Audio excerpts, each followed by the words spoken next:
بسم اللہ الرحمن الرحیم۔ صحیح ترغیب کی روایت ہے، ثلاثۃ کلہم ضامن علی اللہ، تین لوگ اللہ کی ضمانت میں ہیں، ان عاش رزق، اگر وہ زندہ رہیں تو رزق دیے جائیں گے، وکوفیہ، اللہ انہیں کافی ہو جاتا ہے، وَإِن مَاتَ أَدْخَلَهُ اللَّهُ الْجَنَّةَ، اور اگر وہ فوت ہو جائے تو اللہ انہیں جنت میں داخل فرمائیں گے۔ وہ تین خوش نصیب کون ہیں؟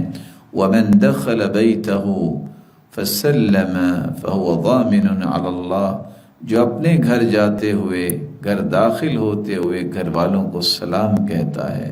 وَمَنْ خَرَجَ إِلَى الْمَسْجِدِ، جو مسجد کی طرف نماز پڑھنے کے لیے نکلتا ہے۔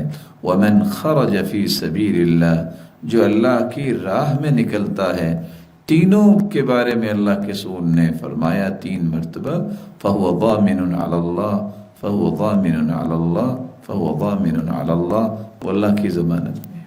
سلام کہنا، السلام علیکم ورحمۃ اللہ وبرکاتہ، نماز کے لیے نکلنا، اللہ کی راہ میں نکلنا، جب تک یہ تینوں زندہ رہیں گے رزق سے محروم نہیں ہوں گے۔ جب ان کی روح قبض کر لی جائے گی اللہ انہیں جنت میں داخل فرمائے۔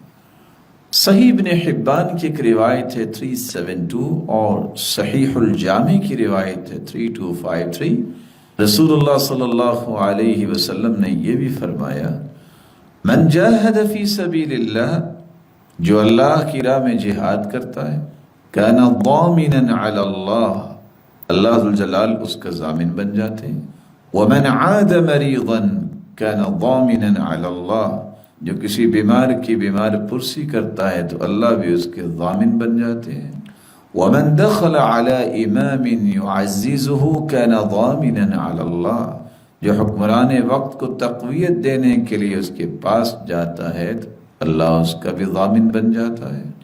ومن جلس فی بیتہ لم یغتب انسانا کان ضامنا علی اللہ، جو گھر ہی رہتا ہے، کہیں نہیں جاتا اور غیبت نہیں کرتا، اللہ رب العزت کی وہ ضمانت میں چلا جاتا ہے۔